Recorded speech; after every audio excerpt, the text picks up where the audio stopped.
Here we go.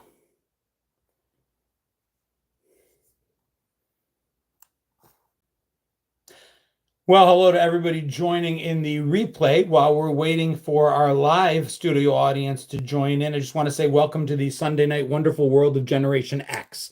Basically an opportunity for those of us that as kids came together every Sunday night at 8 p.m. to watch, the House of the Mouse, Wild World, the Mutual of Omaha, Wild Kingdom, and then, Sunday night was all about the wonderful world of Disney. Well, now as adults, or at least as adult as we can get together here and talk about all things Generation X. Now, over on YouTube, I've got Doreen in the house. Kristen's here. Top Gun, how are you? Waiting for Facebook to come alive. Looks like we've got 7 very quiet viewers there. How are things in Tampa Bay, Doreen? Hope things are going well. Stacy Combs, how are you, my friend? Tamara Johnson, first in the house, coming in from Georgia over on Facebook. David Worley. Old School is here. Good to see a high five going out. Joseph, hello. Chris, hello. Joan, waiting on me, she says. Yeah, had a few issues, had to clear up here at home before jumping online today. But we got it done, and we're not too late. Like I said, we usually go on every Sunday night at 8-ish p.m. Eastern Standard Time. Good to hear that. Good to see you, Cindy. Good to hear that you're doing well, Stacy. Tanya, hello. Watching from Wisconsin, says Top Gun. New Zealand's in the house, my friend Kiwi, hello. How was everybody? How's everybody's weekend? Did everybody have a good weekend as we are maneuvering our way to summer again? Happy Star Wars Day. May the 4th be with you all. She-Devil just caught me, said the exact same thing over on YouTube. May the 4th be with you. Dude, Star Wars. How can we not start the day off by talking about Star Wars? Today I posted a couple of videos regarding Star Wars. Number one was something I had no idea. I had no clue that Cindy Williams, Shirley Feeney from Laverne and Shirley, actually auditioned for the part of Princess Leia and had worked with George Lucas on earlier movies. So she actually had a good chance at getting the part. Now, I can kind of see it. Princess Leia, Shirley Feeney, I guess I can kind of see it. For most scenes, the gold bikini in Jabba the Hutt scene in the later installment, I'm not quite seeing because boo-boo kidding loving Shirley Feeney, that just didn't seem to make that work out for me. Hey, Michelle. Hey, John, coming in from Virginia. Hello, Tammy Owens. What's going on, Deborah Mott, watching Star Trek The Motion Picture? I've got the Star Trek The Motion Picture phaser there. Right there. But I thought that was pretty cool. I posted her audition footage, and I thought that was kind of neat. But what about you guys? Cindy Williams as Leia seems to work in my head, right, Kiwi? Kind of works. What do you guys think? I love finding audition footage from different people in the roles that we long since established. Good, Sheila Bug. How are you, my friend? Might have changed her career. Yeah, I mean, she did American Graffiti. That I guess she met George Lucas there. That got her an in for Leia, but then Lucas wanted to go younger. I guess is what Cindy Williams said. That he wanted younger cast members, and I had no idea. But I guess Leia, he ended up going with. She was only 18 at the time. Maureen says, in 12 days, I'm going to see Peter Noon and Hermit's Hermits. That sounds like fun. Good luck with that. Cindy says, I can't wrap my head around that one. Yeah, not quite the right vibe. I get it, Stacy. But if you look at her audition in the video, it wasn't too bad. Kimmy Sue says, I'm glad Eric Stoltz didn't stay on with Back to the Future. I saw some of his footage. It was just off. He was playing it really straight, kind of dark, really serious. So yeah, Michael J. Fox, really glad that flipped over. Personally, I think that was a huge move that made things work for me. Did I like the Millennium Falcon couch Life? I thought that was pretty damn cool. Life on Two Wheels sent me an email or a message depicting a huge sectional couch that was shaped like Millennium Falcon. I thought that was very cool. Tony Vasquez, hello. Joseph Tricoli says, have you seen that nudie musical with Cindy Williams? I did not. Kevin says Cindy Williams wouldn't have looked as good in the gold bikini in Jedi. Yeah, And I don't think it's a question of good, bad. I just don't, I can't, stereotyped as Shirley Feeney. So I can't see it. It just doesn't have the same vibe, to use that word again.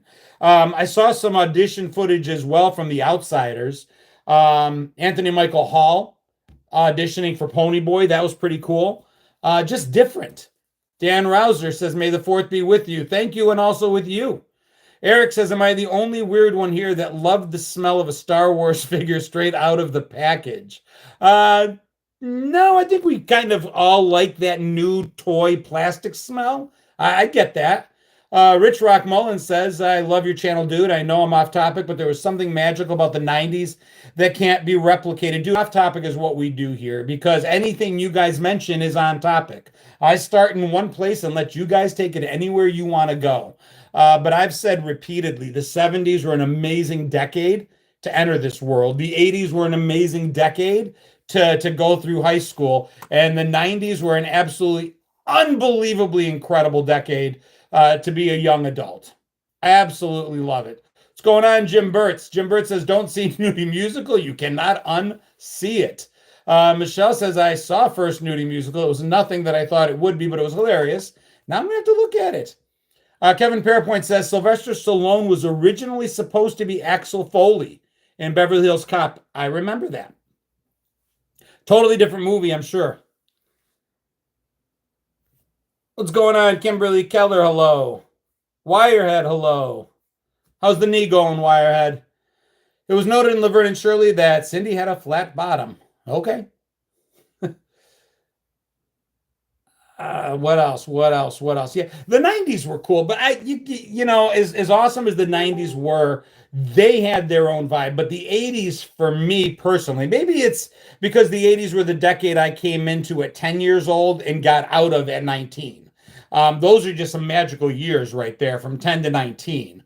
Jess Wallace coming in from near Charlotte. "Hey, I was just uptown at the Love and Life Music Fest. It was pretty cool." Dan Rouser asked if I've been to Cedar Point in Ohio. I have not. Stacy says, "Teen years, same for me." Yeah, so that was like, you go from being a child to a young adult, from 10 to 19. And then the 90s have their own thing, their own feel, because that was my irresponsible 20s. That's when I left my parents' house. I went to college. I just was responsible for myself, but for nobody else, right? I had nothing owed to anybody. I wasn't married. I didn't have kids. I didn't have a mortgage. I barely had a car payment. So that's been kind of cool.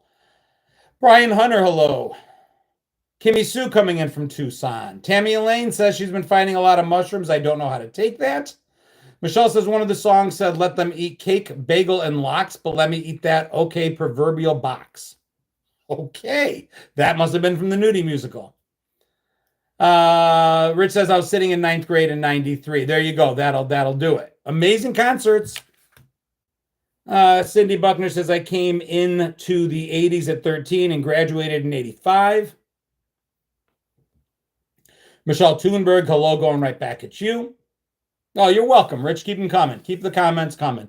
Yeah, that time where you're leaving childhood is special in anybody's lives.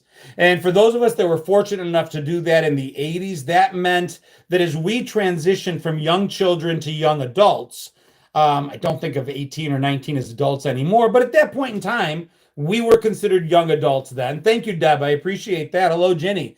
At the same time we were transitioning, so was the world.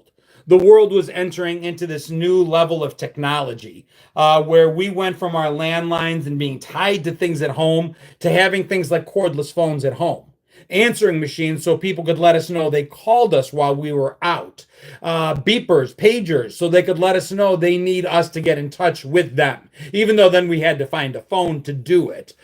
We went from strictly playing outside or watching television, sparingly at home. Sparingly, I still remember every episode of every show I've ever seen. We started playing things like Atari on our television or playing handheld games. Everything changed in the 80s, and we changed along with it. So that's pretty cool. Tammy Lane, you sell mushrooms for $60 a pound. What kind of mushrooms are we talking? Seems like a lot of, then again, it could take a lot of mushrooms to make a pound, so I don't know. I was 8 through 17 in the 80s, says Kiwi. Yeah, right about where I was. Deb says I'm desperately hoping to win 2 tickets to see Metallica this week. God, I remember trying to win tickets, calling into radio stations, I don't think I ever got through anything but a busy signal. That sound that kids today probably wouldn't even recognize. I just kept trying and trying and trying, and getting nowhere. Quiet night today, which probably means both feeds are doing well. Under 100 people in either Facebook or YouTube. So we'll see how things continue. Keep hitting that like button if you have access to one. Invite your friends in, or just keep it quiet. That's okay too.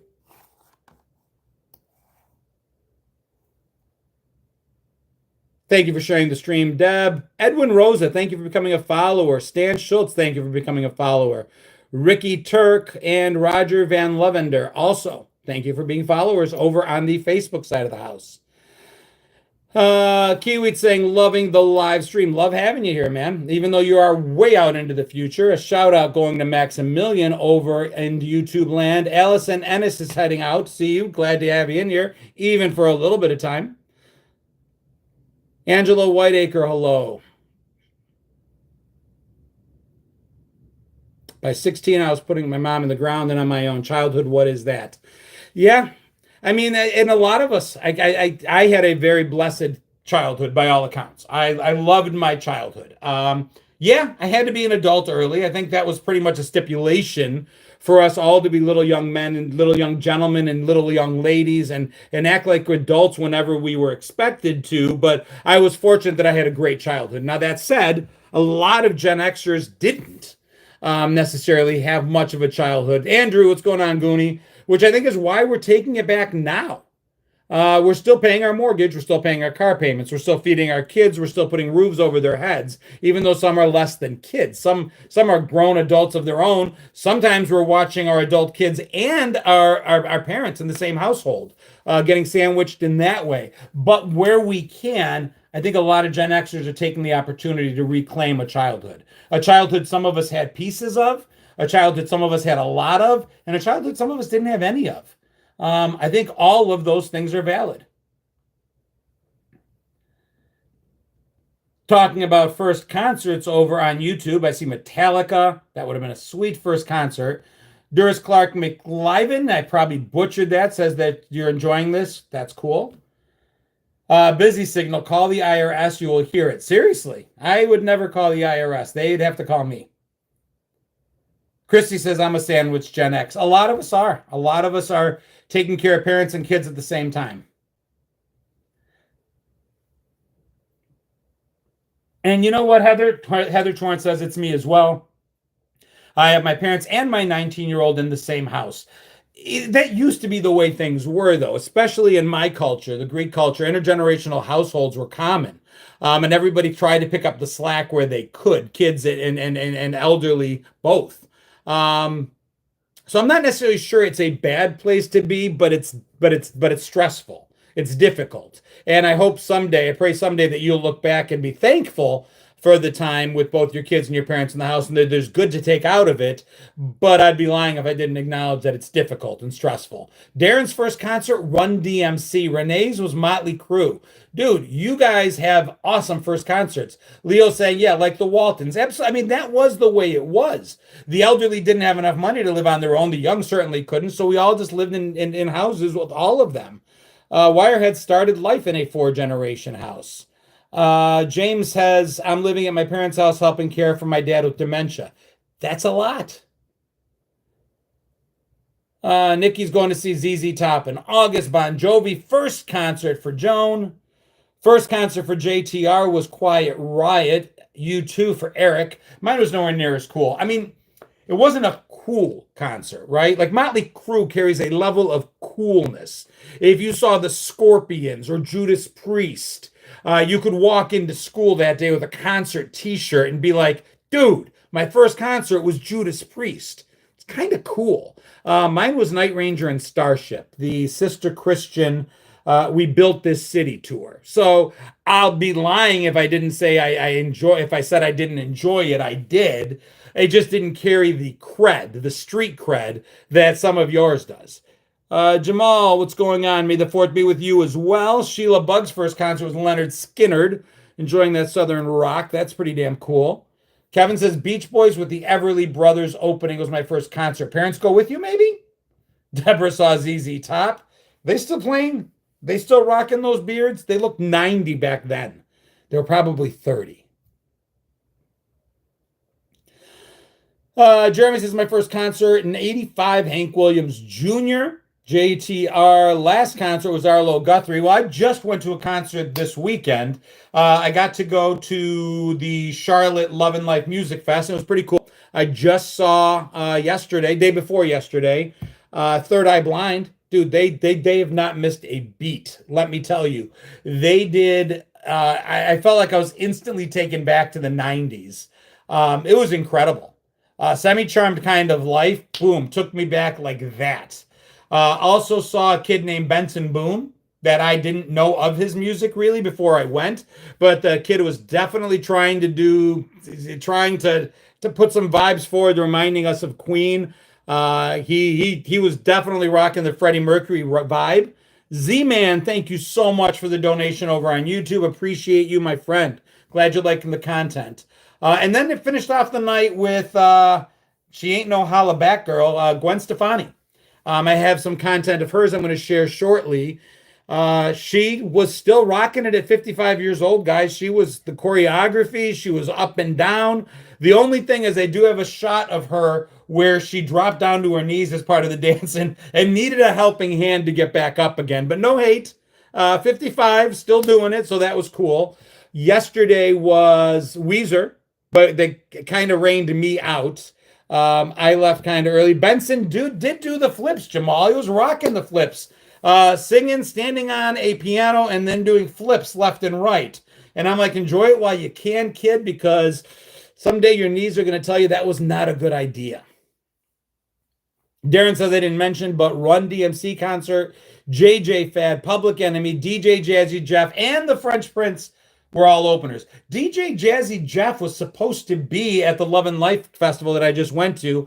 He bailed at the last minute, so that sucked. Yeah, Lola, it was a good time. Today I didn't go. Dave Matthews Band was about the biggest headliner for today, which I know a lot of you would love to see. I've seen him. I've seen the band in the past. Personally, not a huge fan. Maybe victim of being overplayed in the 90s.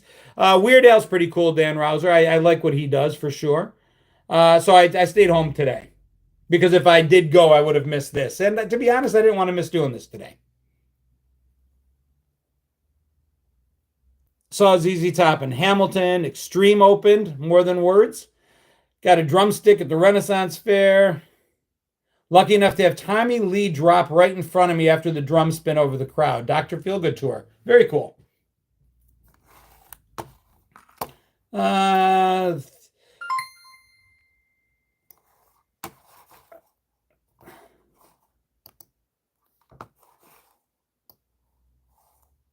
Just cleaning up over on Facebook. Vern White, thank you for the stars. Mary Clevin, thank you for following. And Edwin Rosa, thank you for following.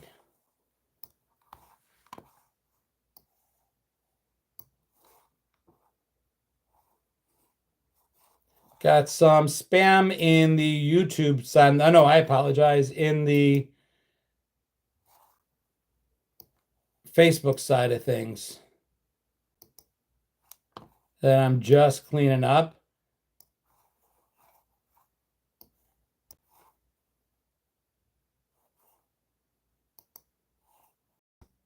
Bye-bye.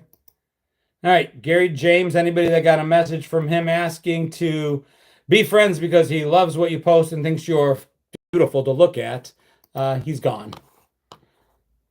Denise says, love your content. Thank you. Thank you so much. Sonia says, someday I'll have the guts to put my face out there like you, John, and maybe sing some original 80s music. Dude, I think we all have a voice that's unique and different, and I'm not just talking singing voice, but we all share the same stories. It's amazing. And my friends from New Zealand, from Great Britain, from Greater Australia, from throughout Europe, from Canada, from the US, just all show just exactly how similar we all are. I say it over and over again. Doesn't matter if we were rich or poor, country in the ruralist sense of the word, or if you were in the city, didn't matter if you were black, white, or the children of immigrants. We shared so much. Hot Chick entered the house. Good to see you over on YouTube. Good to see you as well. Pamela Gasper, hello. Show us the $6 million and Bionic Woman action figures. Okay, I was wondering when we would get to that. So I had to drop off some contact lenses for my older daughter because she was at work and she ripped one. So, of course, she called Dad and said, Dad, do you mind dropping off another pair of contact lenses? And, of course, I said, I don't mind. I'll be right there. Next to where, thank you, Dan, next to where my daughter works, there's a place called the Vintage Store in Waxhaw, North Carolina.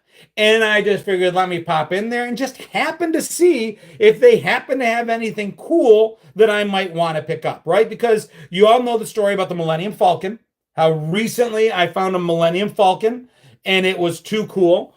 Yesterday or the day before, I got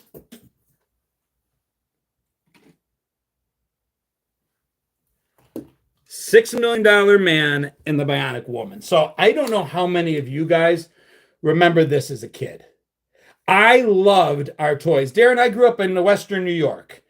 Spent my time growing up in a small town just east of Rochester and also Rochester and Buffalo proper.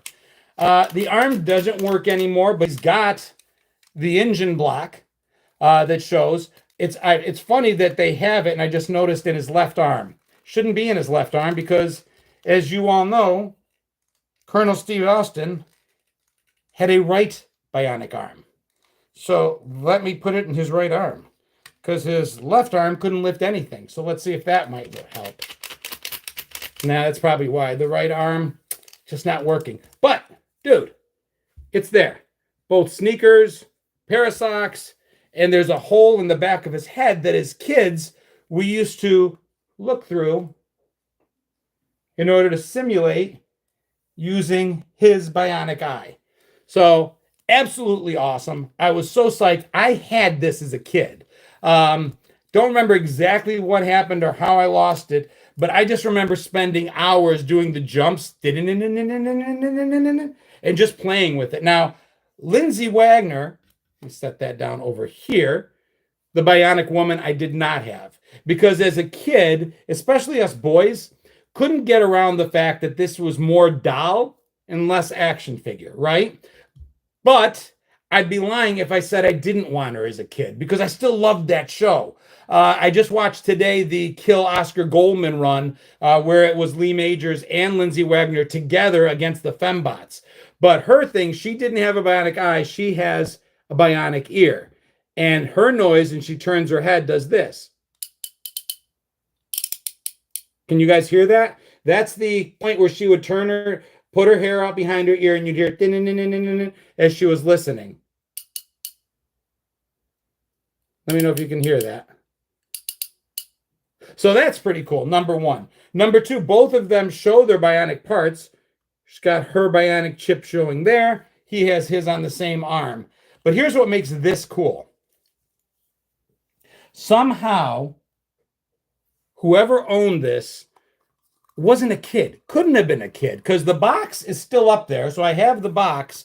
But in addition to the box, I have all the play money that came because, of course, as a woman of the 70s, the accessory is a purse. Okay, so even though she's a card-carrying superhero with bionic parts that could do so much, they still give her a purse as her accessory. And you might ask, what's in the purse? Well, there's a whole lot of cash. That's the cash. Y'all can see her money. I hope this is interesting for you guys. I thought it was super interesting to see what came with it. In addition to cash, something that every 80s kid, 70s kid had to know. How to read a map. What's going on, Mort Alley? Because it comes with two different maps that she's supposed to use in her mission in order to get where she's going. And if you're wondering what her mission was, well, there is a top secret OSI document that gives her mission Objective. And it says, assume cover identity of a Paris fashion model. Infiltrate spy ring and expose a double agent. Warning, the agent may be aware of your mission. So again, superhero, Lindsay Wagner playing Jamie Summers, and her toy has a purse as the accessory, and her mission is to pretend to be a fashion model in Spain. So, I mean, you got to give it to the 70s. The misogyny ran heavy, but it was still pretty cool. And then finally, what superhero would be complete without eyeshadow and makeup in her purse? So that's the other piece. Somebody said, I met Lindsay Wagner. That's pretty cool. I will tell you something else, and you guys can look it up to fill in the details, but something I didn't know until today. Lindsay Wagner in 1979 was scheduled, I think it was an American flight, to be on a plane, but at the last second, she became ill. Stomach pains and did not feel well, so ended up missing her flight, which crashed shortly after takeoff, killing all 200 and some odd people on board and 2 on the ground. Pretty incredible. Like, that's something I didn't realize. So she's still alive to this day, as is Lee Majors, but she had this illness that came over her very quickly, way back in 1979. And had that not have happened, that would have been that.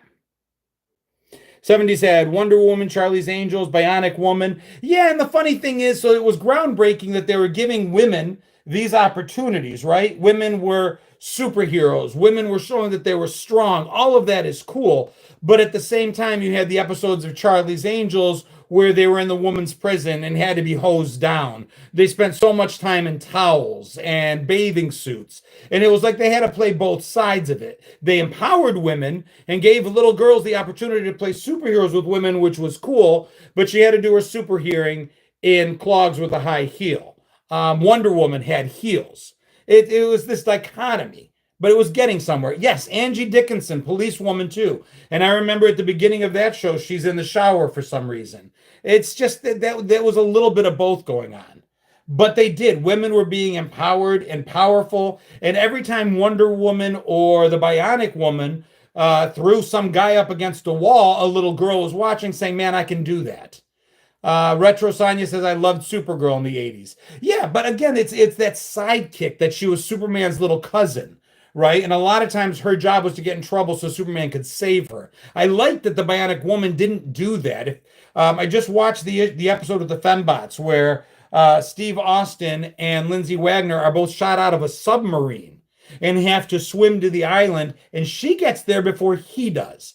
She does it first. She actually survives the water better than he does. I thought that was pretty cool. So these are my toys. They didn't cost all that much. They definitely didn't cost $6 million a piece. But slowly, I'm putting together my little collection. This one I had as a kid. Admitted to liking it, but you know. Hobbs says if you watch Wonder Woman closely, you can see that when they have her run, the boots become flats. And that is absolutely true. There's the continuity blunder that her heel mysteriously disappears until she's standing again, and then they become heels again. Big Dave, hello. Purple says he's the $6 million man. I wonder if any guys did, but I'd be willing to guess no, because again, it felt like a doll to have Jamie. The last thing I'll show is Lee Majors, $6 million man. Colonel Steve Austin also has the bionics on his arm right there and right there. Right there. There used to be rubber that would come over the sleeve and cover up that arm, and you'd roll it up to see it, but it hardens over time. So rarely does that continue. Let me just set these back.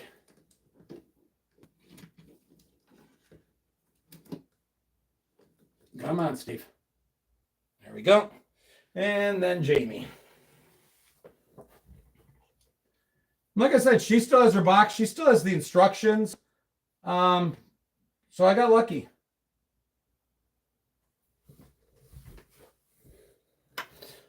All right. So there's that. What'd you guys think? Decent purchase? It's just I did a video. There's who Wonder Woman's name was Diana.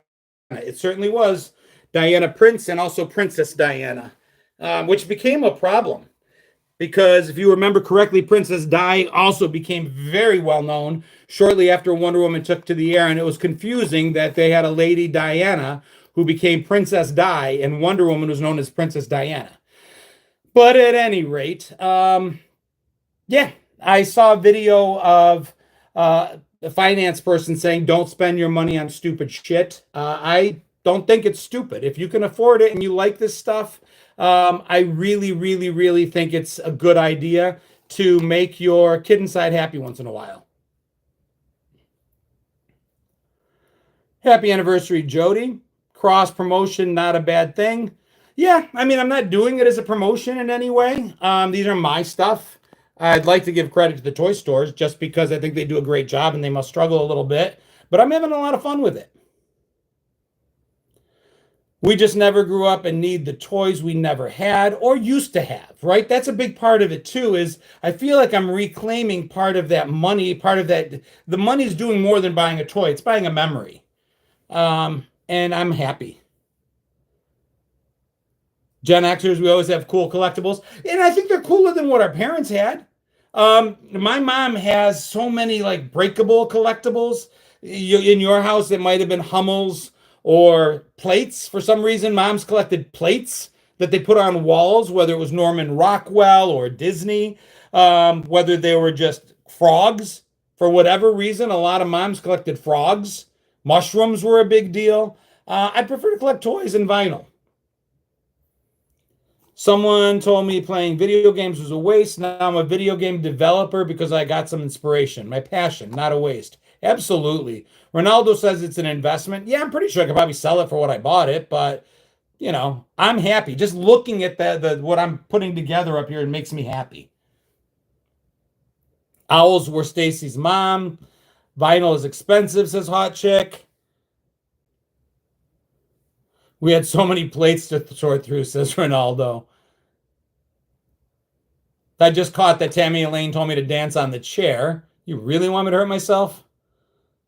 Matthew says, love to recreate my He-Man collection someday. At the store I was at the other day, he actually had a bunch of the He-Man action figures. He had He-Man, Manny faces. He had Battle Cat. Maddie Gordon, how are you, my friend? You make me happy too, buddy.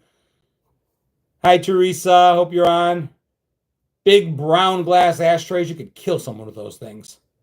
Brings back memories. Yeah. Growing up, I loved Orange Bird from Disney and Florida orange juice. Now I surround myself with it. Why not? Deborah Mott says there's a lag. I realized that mom was into giving away my stuff, even when it was my home. Rock'em Sock'em Robots, they're there. They're on the top. And then the other thing I'm finding I'm enjoying, which is weird, is as like I find like old tech that's new tech. Like I found one of these. This was a Sony Cyber Shot. And I'm like, well, this isn't old. My daughter saw it though and was like, Dad, how old is that? And I'm like, it's not old. But then I looked at it and it's like almost 30 years old. This is 25 years old. And I looked through and there's all kinds of cool pictures still on there and stuff. So like cameras, I like buying, going back to my 21-year-old. This was the camera that she had at 5 years old. I just found it for her. And it's a little Kodak camera. Kodak doesn't even make stuff anymore. Just stuff like that. I found my old BlackBerry. Vern White says, good night, John. Got a long day tomorrow at work. Good night, buddy. Take care. Favorite Atari game? What's going on, Big Dave? Probably it's going to be Pitfall Harry. That's just broke it at 30 years. It still works, and it's heavy as shit. Do you guys... I also found an old Sony Vio laptop. And I need to find a charger for it so I can plug it in, an AC adapter. But I'd forgotten how heavy our original laptops were. Our original laptops were heavy as hell. Mr. Blackstar, good to see you, man. Thank you for the donation over on YouTube. Not only were they heavy, they would burn the shit out of your thighs. If you sat there and tried to do it on your thighs, that fan barely kept it cool. Becky Lockwood says, I had Jamie and her big computer access that checked her Bionic Lap. That's very cool. Steve had his rocket ship lab. Jamie had a different lab. I remember both of those. Thomas O'Donna was watching Ninja Turtle cartoons last night for hours. Yeah, that Vio was indestructible, but it weighed a ton. My favorite NES game, Jeremy? Probably Punch-Out. Hey, Jody, how are you? I enjoyed Punch-Out. And then when I learned that there are different codes so that you could start in different places, that was pretty cool. Final Fantasy was fun. I enjoyed those games a lot. I messed with a typewriter in high school. You had to share for your stuff. I remember taking keyboarding class in high school, which basically was we walk in, there are a plethora of Smith Corona electric typewriters in the room. There might have been a couple old manual ones as well, and the teacher had painstakingly covered over all the keys, and you learned to type by staring at the far walls where there would be the schematics of the ASD, EF, GH, JKL, the QWERTY keyboard, and that's how I learned to type. Chris Hilton, thank you so much for the donation over on YouTube. Appreciate it. If you got one, Wirehead, I'll throw that at you. Be interesting to see what's on there. I just want to know if it'll power up. And if it does, I can't imagine what is on there. I wish I'd kept my old Adidas tracksuit, says Child of God. Thank you for the donation, my friend. Yeah, that would have been pretty cool. Tina Thacker, thank you so much for the stars over on Facebook. Can you find an Evel Knievel action figure with a wind-up motorcycle? That's probably next on my list. I like going where I can pick them. So a lot of this stuff's available online, right? So you can go to eBay, you can go to different things and see them. It's not fun for me. I'm not saying there's anything wrong for people that are building their collections that way. Kevin, thank you so much, my friend. Thank you. I appreciate you guys one at a time. And also Robert Bryson, thank you. You just activated a stars party, my friend. Stars Party Challenge on Facebook. The audience has been challenged to send stars. You guys don't have to. Obviously, you don't have to. But thank you for those that did. I like picking them up in person. I like going to these toy stores. Number one, there's nothing wrong with buying them online. It's just fun to go and watch and go through them. It kind of reminds me as a kid going through the comic shop and going through the bins. That's how I feel when I go to the toy stores. I just like to see what's there. I like going to thrift stores. It's fun. And like I said, that was a cool buy for me. I was actually talking to Travis, who is the owner, and said, if you come across a Colonel Steve Austin, he's like, I just got one up there. Take a look. And that was that. How do you feel on Nintendo GameCube? I didn't spend a lot of time playing GameCube. I was an Atari 2600. Definitely a Nintendo, the original Nintendo, I played a ton. Tecmo Bowl, my brothers and I lived on. And then I kind of switched over to the PlayStation. I had a PS1, PS2. Then my daughter came over and we went 3, 4, and 5 under her. Joe Kilborn coming in from Saranac Lake, New York. Robert Bryson, hello again, my friend. My version of retail therapy is hitting vintage stores. Becky says my high school had an Apple IIe for FBLA, Future Business Leaders of America. Played GameCube, hated the 64. I found me a wood grain Atari 2600 for $50. And that's the other thing. You got to be careful. You go online. I saw a Steve Austin, what I thought was selling a Steve Austin doll. And then I read action figure. Then I read the fine print, and what it was selling was a 3D printer printed modules, the things that he would wear as packs along his torso to check his out and stuff. That's what they were selling for $35. There was no action figure included. And the stuff wasn't even original. It was 3D printer. Sula Kotrides Sullivan. I love you too, Mom. That's my mama, everybody over on Facebook joining, coming in from Venice, Florida. Mom, I saw you called yesterday. I was just running out to the concert. I owe you a call. If you're going to be up, I'll call you after I get out of here. If not, I will call you in the morning. I love you. O'Donna, thank you so much for the stars. First place, Oregon Trail on an Apple II. I think I first played on an Apple IIe. Mom, everybody over on YouTube is saying hi. I got some new toys, Mama. Try looking at estate sales. You can find a lot of surprises. Probably that would almost make me sad, though. I don't know. You make a really good point, but to pick up someone's stuff at an estate sale, I have fun going to the toy store. I like talking to the owners. I like talking to the other people there. It's retail therapy is the best way to describe it. I'm glad she said it that way. Dan says still playing games, video games.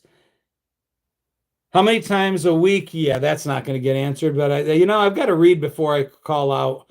If we have a moderator that can take care of that, I lost it already. Oh, you got it. Thank you, JTR. We need another video in the car with your mom. We got to get mom over here. If mom will come and visit, she's going to be in Greece with us in July, so you'll see a lot of that.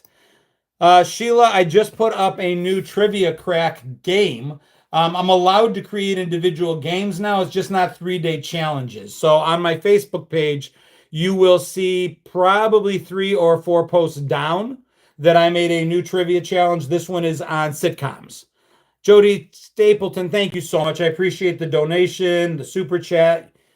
Big Dave wants to go to Greece with us. Sure, come on. Make it a major thing. We'll be there July 2nd. Anybody that wants to fly into Athens, I will see you there. Lots of highs coming, Mama. What's going on, Dave? Good to see you coming in from Virginia Beach. John McDuncan, what's going on, brother? Good evening. Come to Florida to visit Mom and let's meet up. She's not far from you, Doreen, and we'll definitely do that next time I go down. Usually we try to get away for spring break. This year just didn't work out. Luna Stars, hello. Kimberly Keller, have a good day tomorrow. Thank you for popping in. Robert Bryson, thank you for the stars.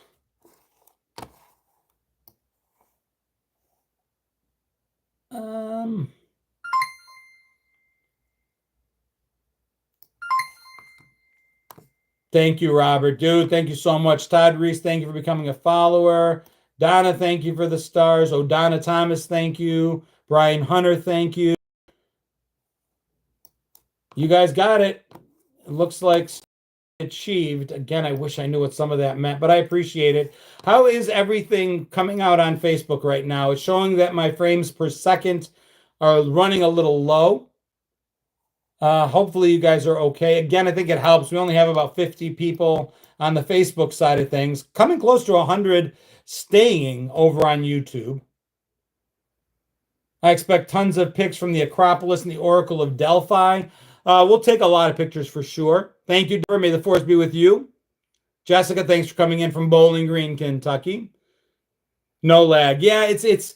I don't understand the Facebook numerics. It's showing 4 viewers, and then we'll instantly get off, and it'll jump to thousands. So I don't know what the numerics mean. I really don't really care. I just like when we're all in here and we can be here together and chat once a week. Sometimes more than that. I will put out a plug for Tuesday night. I'm doing real live in person. Yes, I will be going live from Athens, Sonia. Every Tuesday night at 7 p.m. Eastern time. I will be hosting trivia, Gen X era trivia live at the Hickory Tavern in Indian Land, Fort Mill, actually, South Carolina. So Hickory Tavern in Fort Mill, South Carolina, 7 p.m. Eastern time. If you're from the greater Charlotte area and you want to come and play and join up and maybe take a picture, have a drink, hang out for a little bit, I will be there from 7 till about 8:30. Every Tuesday night, I will put up a post on Facebook, and I will also go live on YouTube while doing it. So 7 p.m.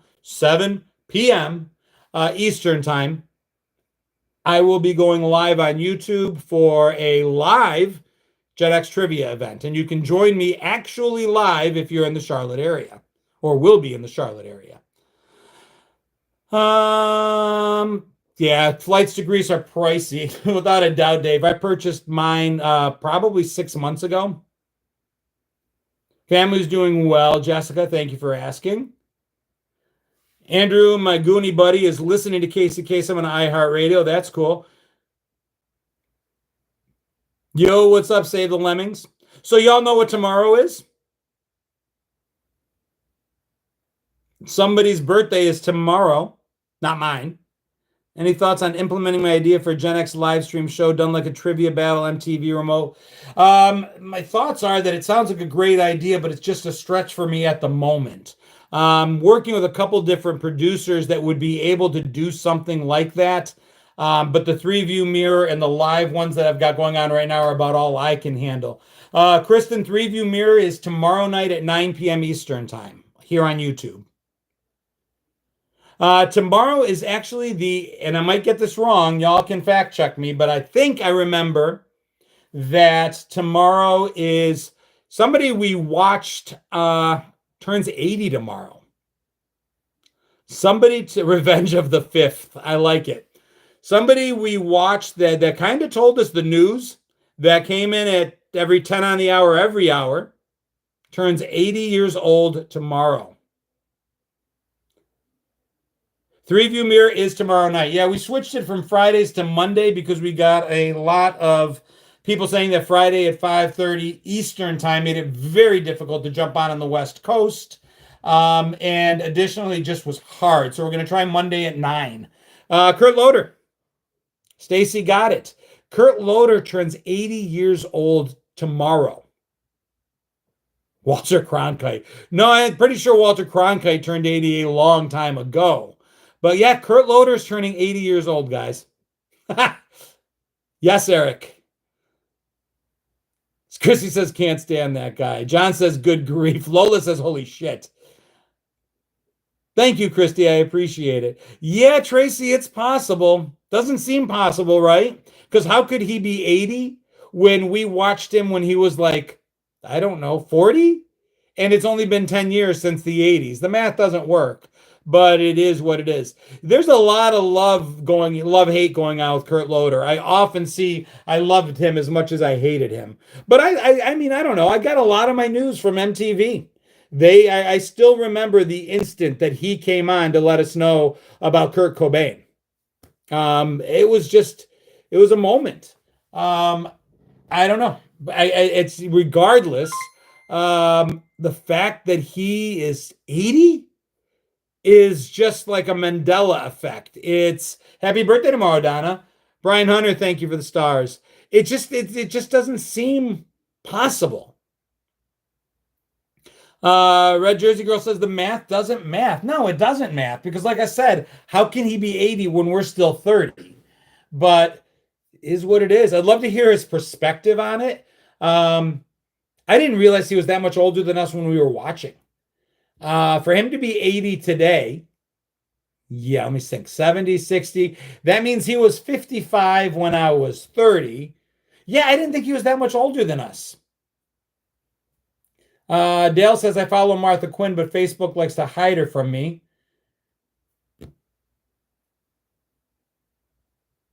Happy May the 4th to you as well, Mike. Sonia says, wait, we aren't 30 anymore? Denise says, wait, he's a boomer? Yeah, he's an older boomer. Not just a boomer, he's an older boomer. Steve, I couldn't agree with you more, man. The 90s was 10 years ago. So expect some MTV news footage out tomorrow. I will put some content out around that. I don't know. I'm not, don't hate me for this. I'm okay with MTV not just playing music videos. I actually really liked Remote Control. Like, I liked the first game show that they used to put on.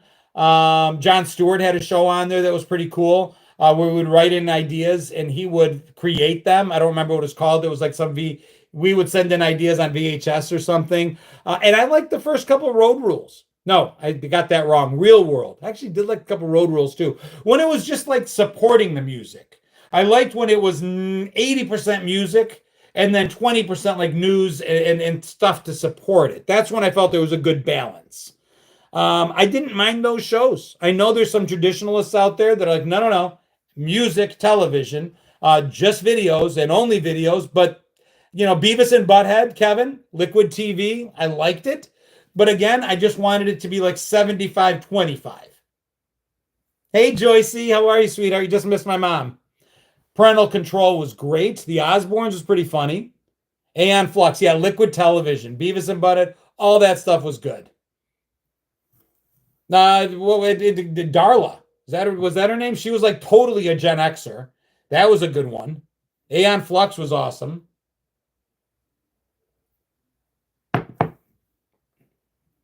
How are you, Joyce? Hopefully going to see Tracy in a few weeks. I'm heading down to Dallas for Fan Expo down there. I'm hoping her and Shelly drive up to see me. For all of you in Texas, remember to check genxjono.com for my calendar. I do put up there where I'm going and what I'm doing. And May the 30th through June the 1st, I will be in Dallas.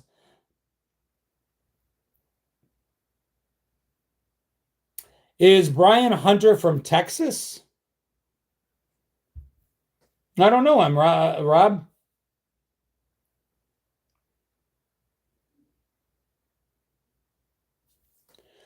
The Osbournes was amazing. Ozzy is a legend without a doubt. Haven't seen him in years either, though. First year of The Real World was really good. I just like that it was like a documentary that just followed these kids around. I thought it was pretty cool. And then we kind of saw ourselves in it. They were good at casting. Even the second one was pretty cool. Who's Brian Hunter? I'm not sure. It might be a follower on here. I don't know. They have a podcast, the Osbournes do. I will make sure to check that out. Pre-ordered the 50th anniversary Jaws Steel Box Edition. Goonie, I might have to check that out. Tammy says I keep freezing. If Facebook gets glitchy, just remember, actually Facebook was better last time and YouTube was glitching. It looks like we're getting some over here. John, you missed the topic that it's Mick Nars' birthday today. Happy birthday, Mick Nars.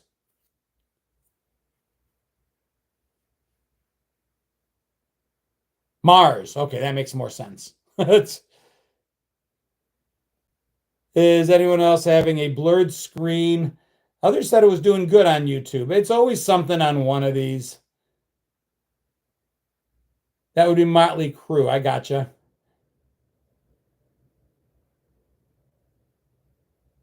If you don't know that Lance Henriksen will be 85 on the 5th. Jesus, I didn't need to know that. That hurts.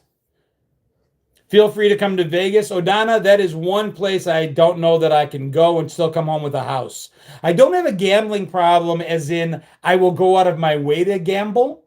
I don't I don't gamble online. I don't play cards with friends for money. That's ridiculous. I don't have that kind of gambling problem. But when I actually find myself in a casino, I don't like to lose. Like, I'm ridiculously competitive, and I just lose a stupid amount of money hoping I can turn it around because I don't like to leave losing. And you can't be competitive. Good night, Teresa. I love you, sweetheart. Can't be competitive against the house because they'll beat you. You either get lucky and win, or you leave losing as little as possible. And I'm not good at leaving losing as little as possible. So I avoid it like the plague. LA says I'm late. I've actually been on for a while now. I've been on for 52 minutes, so I'd say I'm not late. Nothing to make you feel old is telling your sister's daughter her mom used to be with the same kind of toy when she was her age. I remember watching the Bugles at the intro of MTV. Dude, Curt Loader is turning 80 tomorrow. We kind of went over that. Can you believe it? It's crazy. I do like to play poker, but we only play for a small amount of money. Sarah says, I've been driving to Cherokee, North Carolina. Last few months, legal stuff got to buy it in North Carolina. I never thought I'd live this long, so I go to the casino to play for an hour or two and then come home. I'm not good at play. If I win right away, I have no problem being done. Let's say I played the slots and I won $500 on the first pull, I'm done. Goal achieved. I leave a winner. It's when I lose that I have a problem with it. I'm a little competitive. So competitive, in fact, that my roommates in college, we used to have a game night every Wednesday night because it was my day off. Wednesday night I didn't bartend, so we had game night. Well, game night kind of fell apart. They decided not to do it. Or at least that was the story they told me until I came home early on a Thursday, which was one of the nights I did bartend, and my friends had changed game night from Wednesday to Thursday, knowing that I couldn't attend because I ruined the game by being overly competitive and doing things like mocking them when I would beat them. Chris says, how do us Gen Xers deal with grief? Same. I don't think there's one answer for any of that. I'll make content joking about certain traits that I think Gen Xers have in common, but I can't pretend that there's only one way to deal with everything. I will say that in general, we're real good at just stuffing things. And that includes grief. We just kind of put it in something, wrap it up, tie it up, lock it up, and set it down over there. And we're like, I'll get to it. And then some of us don't get to it. My nephew passed. It was a hugely crushing blow. To this day, one of the most tragic things I'll ever experience in my life. There's not a day that goes by that I don't think of him. But I remember his mom and dad and my wife, right, who had just being overcome by grief as they should, and realizing that there were things that needed to get done. And it was my place to do those things, right? Because I married in, and although I looked at him as a son, it still was removed. I wasn't his dad. I wasn't his. So at any rate, in those situations, I think we're really good at saying, I'll grieve later. I need to do this. So we do it. And then what we realize is after the thing gets done, in some cases we missed it, right? It's a weird thing to say you can miss grieving, that it can run its course. But sometimes when we don't live emotions in the moment, then we don't live. And I think that's something that happens to us. Deb, we compartmentalize. You're right. Sonia says we deal with it behind closed doors or find a trusted friend. No, Robert, it was thankfully it could have been yesterday for the way it feels. He was very young. It was tragic and unexpected. To this day, I can't believe how long it's been now. It's been 7 or 8 years now. It just doesn't seem possible. But yeah, we also, those of us that have faith, try to say that nothing is forever, that there'll come a time that we'll be together again. But I think a lot of us, even those that are spiritual and have faith and all that, we're also a very cynical generation. So in the back of our minds, it's hard for us to believe in anything. Chris says, I can't cry for the losses in my life, but that's what we do. Grief is like a backpack that you wear. Some days are easier than others, without a doubt. My dad had a stroke 3 years ago and is not in great shape. I'm so sorry, Cindy. But the trusted friend thing is a big deal. Gen Xers, generally speaking, again, generally, it's not always the case. I'm not pretending we're some monolithic thing that's just one thing. But when we find someone in our lives that we trust, we don't need a lot of friends. We just need a small group of people we trust. And those are the people we can turn to. We make a lot of our own family. So thankfully, a lot of us have that. Rich says, dude, I'm coming here every Sunday night. This is totally awesome. Dude, I totally appreciate that. Can I cry? I'm an easy crier, dude. I cried at Thomas J. kicking the hornet's nest. Maybe it's part of being raised in a old world Greek household. We wore our emotions on our sleeve. I love you was something I heard tons of times. Could be in the exception, but I cry pretty easily. A Maxwell House commercial could probably get me to cry. The good news is I laugh 10 times easier. If I cry easily, I laugh so much easier, and I laugh loud and easily. But like I said, when I lost my dad, there are times when you would think I would break down and cry, but it's like that ability to say, not now. Just there's stuff that needs to be done right now. Big Dave says, my mom passed from cancer 3 years ago. I think I'd have been more devastated if I were a kid. Without a doubt, I remember being a kid, 7, 8 years old, and maybe this will resonate. I just remember lying in bed, and the first realization is that your parents are going to die. And you're this kid whose parents aren't necessarily a minute-by-minute part of your life. My parents worked a lot, but I always knew I was loved. My parents were out of the house a lot, but we'd go to the restaurant to see them. But that aside, the concept as a child that there would come a day when your parents wouldn't be here, that was like a lot. And I think kids still have it. My 13-year-old, she says it all the time. She's like, I can't, even my 21-year-old, Dad, I can't imagine you not being here. We just lost my mother-in-law a few weeks back. And now my wife doesn't have either of her. I mean, my father-in-law a few weeks back. She had lost her mother a few years before that. But my point is, she doesn't have either of her parents anymore. These are the things that we're going to experience, and we can talk about them here. It's not all laughs. It's okay to share those things here. But as a child, it seemed like that wouldn't be something we would ever overcome. And I still have my mom in my life, and I'm like, hell, I'm 55 with my mommy. I feel blessed for that. Corey says, I was a kid when my dad died. I still think about him every day. Yeah, Sonia, I think most of us had those nights. And it would be late at night, laying in your pillow, staring up, unable to sleep. And that's when those thoughts came. And then came the realization that we'd be dead someday. And I remember laying there thinking, oh, my parents are going to die someday. And then, like, after I ran that through my head, I'm like, holy shit, I'm going to die someday. Someday I'm not going to be here.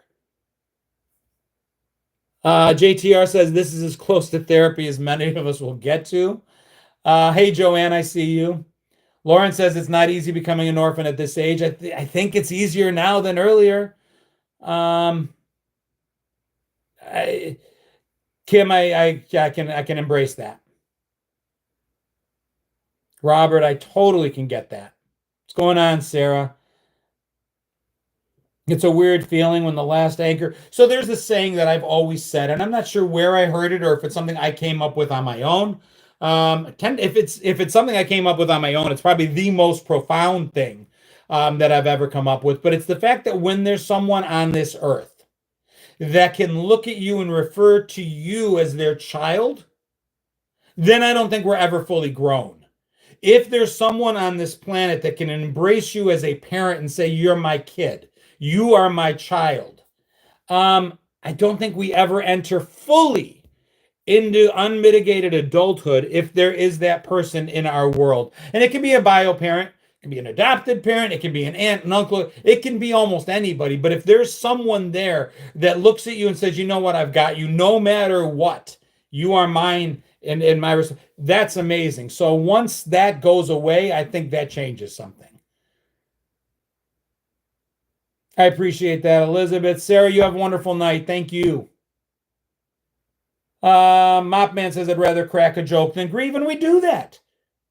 I don't think our kids really get our gallows humor, the fact that we can laugh through some of this, but that's a coping mechanism a lot of us have.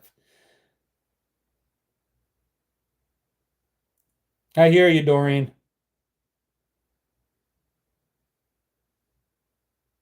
Sorry to hear that, Deborah. Sorry to hear that, Nick. Well, Deborah, for whatever it's worth, I mean, this, like they said, this is a form of therapy. This is at least as close as I'll ever get. It's just knowing this. If you guys get nothing else out of this, if you come to these pages and laugh or say, oh my God, I thought that was just me, I had no idea that other people had experienced that. Or if you come to my page and you're like, holy crap, I totally forgot about that. Or how do I remember that? That's all cool. I hope this page brings people all of those things. But the other thing is whether if you look at a post and see that 1,000 people shared it, they shared it because it resonated with them too. If you look through the comments, people will constantly be like, I was just thinking about this, and then you posted about it. We share a lot. So you're not ever going through anything alone. Even if you don't see us, we're there going through it with the rest of you as well.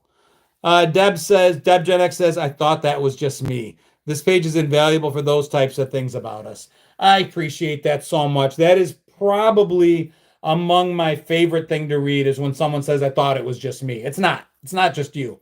It's never just you. It's never been just you. For a generation that everybody seems to forget about on a regular basis, the generational middle child, we got each other. Shows how special Gen X is. Think about what we've told each other as total strangers. That's because how can someone be a total stranger if they experience so much that you did? So when Christmas comes around and mom's not there, Christmas Eve was very special. Nick says, I also have 3 children, a 20-year-old, 18, and a 14-year-old. I got the 21 and 13-year-old here, very close to my mom. Having those conversations went down. Not only has it helped me, but I believe this has helped them as well and keeps the memory alive. In Greece, what we say when somebody passes, like the United States, Americans, very common to say, I'm so sorry for your loss, which I think is beautiful. And it expresses our concern for the person that lost something. In Greece, the refrain is always, may their memory be eternal. Because there's some idea that as long as someone is remembered, they're here, they're with us. Their memory is surviving them. And I like that as well.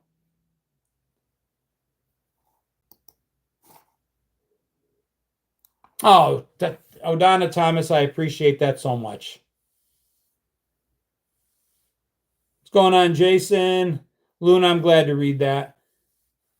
Cindy says, I love that my grandkids got to know their great grandmother. Dude, I would love to see your He-Man stuff. Very cool. And for those that are subscribers on Facebook, there is, for 99 cents a month, the only thing I can do is put it down to 99 cents. I don't have control over getting rid of the subscription cost.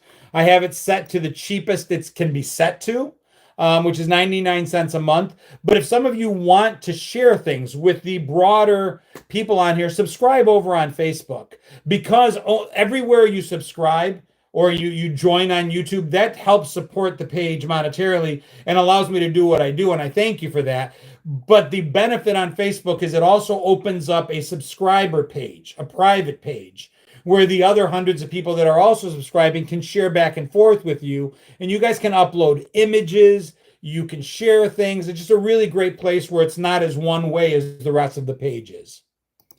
So please consider that if you subscribe, 99 cents a month.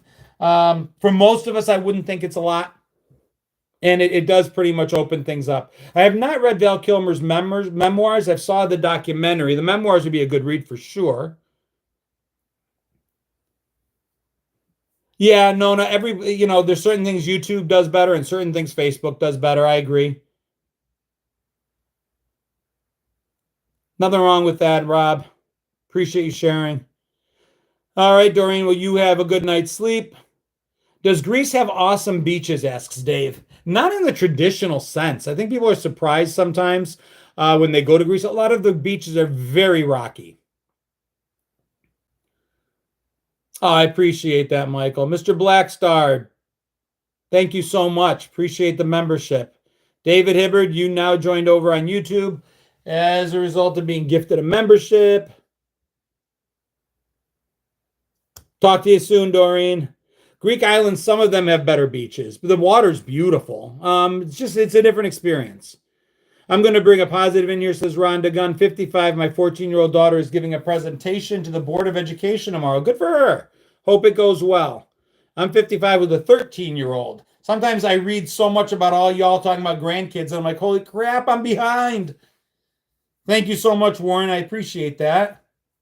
I do too.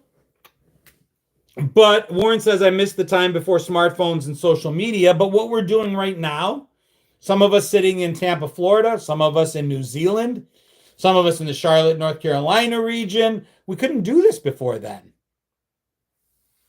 So, 2 weeks sober, nice.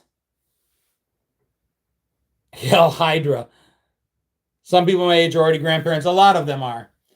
When am I coming to New Hampshire? It just depends on different conventions and stuff. I'm just starting to get out more. The more my pages monetize, and I don't try to talk business on here, but it's a matter of financially being able to, because there's travel expense, there's hotel expense. Some of the places comp me my actual tickets to the event, but I'm trying to get to as many places as possible. Logistically, it comes down to time and money. Dallas is coming up in May, as I mentioned. I went to South Carolina last month. I was in Orlando a couple months before that. It's just managing to make it work. Does anyone remember payphones? Jessica, I would be willing to bet. Dude, 60 with a 41, 39, 29, 14-year-old. Benjamin, you made my day. I love that. Rob, thank you so much, my friend. I hope this has been good for you today.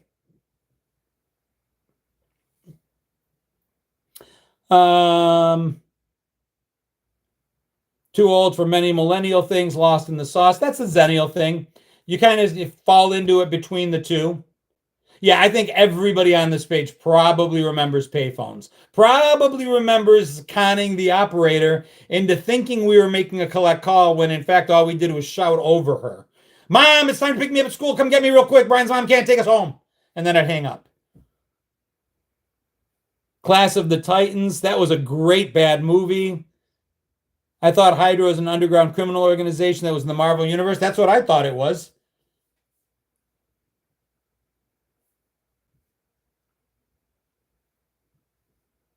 Sonia falls in between as well and still remembers payphones. I mean, how they're still out there.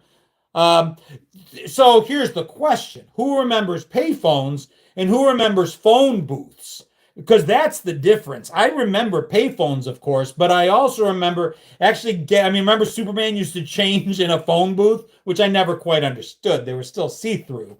But yeah, I remember the actual phone booths where the door would open, you would close it, there'd be some modicum of privacy and all that good stuff. Rhonda asks, why don't I collaborate with Slim Sherry and the rest? We've done video collaborations. We have a group, actually, private page where we kind of try to work those out. I think they're on the road a lot right now. She's on the road with 3 other creators, so that keeps them busy. But I will be in Dallas with Gina, who's another Gen X Gina, who's another creator. I do a podcast with 2 other Gen X era creators. So we do collaborations. It's just a matter of who with and when it's possible. Red phone booths in the UK. Oh, God, those were iconic. Can we not debate millennial and zennial, please? That's not a debate. I always say that people fit in where they fit in. If you're born in 1982 and Gen X makes sense, I'm not here to lock the door. I don't care. If you feel more like a little bit of a blend, that's okay too.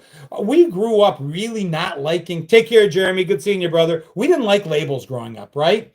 We wanted to pretty much just blend in together. We were a weird contradiction where we did not want to conform to anything, and yet we wanted to kind of look like our peer groups and blend in. So I think we were the best combination of being conformist and non-conformist, but we didn't like being labeled because at any point I could change my mind. I knew kids that were what would be expressed goth today and then preppy the next day. It just overnight, it seemed that it changed for them. Nobody wanted to be labeled one thing.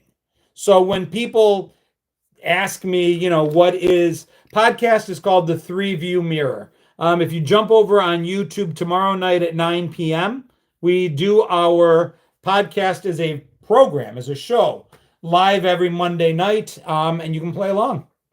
Monday at 9 p.m. You can also just look up 3-View Mirror, and older episodes are available anywhere you can find a podcast. We just haven't been good about putting the podcast out there.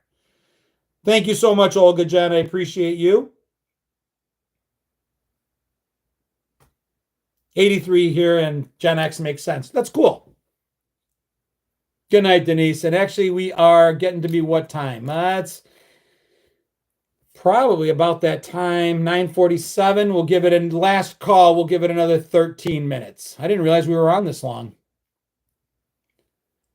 I never thought cassette tapes would go extinct. Social media does connect. That's what I like about it. I take the good. Thank you so much, Kim. Appreciate that. You can find some of our episodes there as well, or just go to my YouTube also. Although we will eventually go back to our own. Nobody was finding us at our 3-View Mirror YouTube because it just didn't have the following. So we started using mine as a result. Christine, how are you? Last call for alcohol. What was I used to yell? You don't have to go home, but you can't stay here. This is good social media, Rob says, and that's the point. Nothing is all good and nothing is all bad. You take the good, you take the bad, you take them both, and there you have the facts of life. You're welcome, Chris. Thank you for your time. Closing Time, another good song. You have a great week as well, Jamal. Time for Lawrence to call it a night. Have a great week, everybody. There's my sister-in-law, Anna Tsomas Dziodzos. How's that for a nice Greek name? Imagine having to go through school with a name like that. Can I buy a vowel, please? Because that T and the S and the T and the Z, yeesh. We sing closing time at my work at the time is over. Appreciate that, Margaret, Christina. Thank you. God, my parents, the one thing they did that for a Greek kid was completely like rare. They gave us just American names. My legal name was John, not Jonathan, not Ioannis, not Yanni. It was just John. My older brother wasn't Nicolos or Nicholas, or it was just Nick. They just wanted to make it as easy as possible. And my last name's not horrible, but the teacher still didn't know what to make of it. They didn't know if it was Kotrides or Kotrides, Kotrides. Kotrides just doesn't roll off the tongue. But my wife's maiden name being Tsomis and my sister-in-law's married name being Ziodzos, T's and Z's need to have a vowel between them. What's going on, Brian Zamora? How are you? Shout out from Corpus Christi, Texas. Hope you are close to Dallas. Corpus Christi, I'm not sure of the demographics, but check genxjono.com, my calendar. I will be in Dallas at the end of the month. You think you have a bad try being a teacher? It's insane the name combinations I see. I can believe that. Sonia says, I mispronounced your last name at first. Most do. Zandy, Goliad, Texas. Watkins Glen, New York has a red English phone booth. That's pretty cool. I grew up not too far from Watkins Glen. Shana TV. Gyro is pronounced gyro, not gyro. Yeah, you're 100% right, Kevin. You can't go to Greece and say gyro. It's gyro. Val's Black Cats rule. Well, better late than never. Love you right back, Robert. Thank you, man. Step out off that ledge, my friend. My nickname was Bubba, says Warren. Appreciate that, Bernadine. It'll be fun. I hope to meet some of you. That would be a lot of fun. Take care, Andrew. Good seeing you, my friend. Andrew Bradford, if you want, throw up a link to the Wonderful World of Gen X page. He runs a Gen X page as well that a lot of us join in on. It's just getting started. You guys can join that page for free as well. Nothing like a taco. Well, that's true. Yo quiero Taco Bell was about the only Mexican I knew for a while. Spanish. Did I say Mexican? I meant to say Spanish. I love tacos too, LA. Kotrides is how I saw it. That's how everybody sees it. Fun fact, in Greece, it would be spelled D-I-S, not D-E-S. But the letter I in Greek is pronounced E. Hey, Valentina Moon, there's my niece. There's that TZ I was just talking about. If you guys want to imagine going to school with that. Teachers just see her name and shudder. Just had a 50th birthday party. Love you, sweetie. I'm gay. That's fine by me, brother. Happy birthday. Hope you had an awesome birthday. My good friend is Polish. Last name is Senkowitz. Somehow Stacy says I knew how to pronounce her name. How do you pronounce it? It's pronounced Kotrides. Blockbuster was amazing, Jessica. Have a great week, Mosen. Kotrides.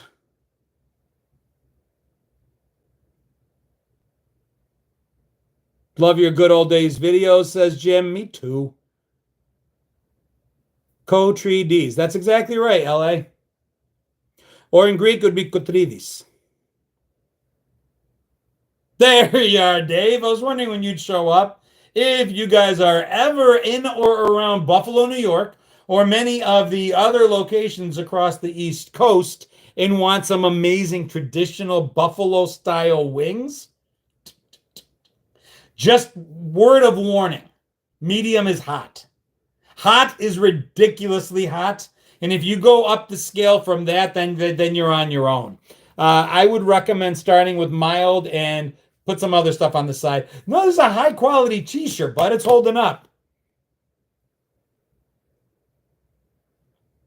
Do you feel you have to spiel abruptly or get attacked? No, I don't feel like I would ever get attacked if that was meant for me. I want my arcades back, bro. Dude, they're starting to come around. I've seen a lot of arcades popping up around here. They're bars that have just brought in a lot of the games, and they're free to play. Yeah, Buffalo Hot, Duff's Hot is ridiculously serious. I just don't have the taste buds for it. Blue cheese does better for the heat than ranch. Ranch shouldn't even be allowed. It's a crime against humanity to eat chicken wings with ranch, and I'll fight you if you disagree. Did I tell you that I drove to super northern New York from Chicago? That's a hell of a drive. Retro arcades are definitely coming back. Good arcades. Rob says, thank you again, John, for making this happen. I greatly enjoy being with you and everyone here. Dude, thank you so much, Rob. I appreciate it. Rob with the $20 super chat over on YouTube. Guys, I can't possibly thank you enough. You wish to save your taste buds. Ranch is a big no-no. I remember when we were in Rochester, we went to a wing place, and not as good as Buffalo, but it was okay. And my oldest daughter, she's been Southernized and made the mistake of asking for ranch. And yeah, that's exactly right, Joan Berkney. That is a million times right. The waitress said, why are you asking for ranch? Are you getting a salad? She just shamed her out of it. Do I feel I have to choose my words wisely? I'd be lying if I didn't know that everything we put out on the internet, Chris, is forever. You can misspeak and someone can absolutely take that clip and use it against you. So yeah, I choose my words carefully. But the good news is I don't tend to have a lot of, my opinions are pretty middle of the roads. I honestly believe 90% of people agree on 90% of stuff. I really do. It's the very 10% of the stuff we disagree on. So I try to live in the 90. And even the 10% that we disagree on, 5% of that we still agree on the problem. We just disagree on the solution. Punching it out on the playground with you might be a rough day tomorrow. That's possible. Do I know where Goshen is? I know of it. I don't know where it is. I accidentally posted something with a hidden message in it one time, and I got some side eyes without knowing why. There's an arcade place out near me that only uses tickets. It's still open. No, nickels. It's still open. That's pretty cool. Yeah, I also live in a genre, a niche, if you will, that's kind of hard to. Let's be honest. We're pretty hard to our feelings don't get hurt easily. I love Duff's. Love your shirt. Go Bills. Thanks for your show. Appreciate you. Go Bills. I'm going to try to get to Buffalo for sure in September. Maybe even catch a game. We'll see. Rich Rock says, I think it's amazing that we have technology to have interesting talks like this, but I would give anything to go back to the 80s or 90s. This may be controversial. I wouldn't go back to the 80s and 90s. I'd go back to visit. I like the world we're in. I don't like some of the stuff we are doing in the world we're in. I think if I had a wish, it wouldn't be to go back to the 80s and 90s. I don't think we can. Not just in terms of ability. Even if we had a time machine, I think we would find that we live in our memories. And so our memories of what the 80s looked like might not actually be that awesome when we actually land there. I'd rather reach back. If I had a wish, it is to be able to reach back and bring the best of what I remember the 80s and 90s to have been into today. I'm trying to raise my kids that way. I'm trying to influence the kids that I work with at the bar that way. I think I'm trying to be an example for people. So I guess that's my wish. And I think that's actually possible. We don't have a DeLorean to go back to 1985, but we all have our area of influence where we can try to bring the best of 1985 into today. Krista and I can feel that. Video is fuzzy for you. Sometimes that happens on YouTube. Sometimes it might be isolated.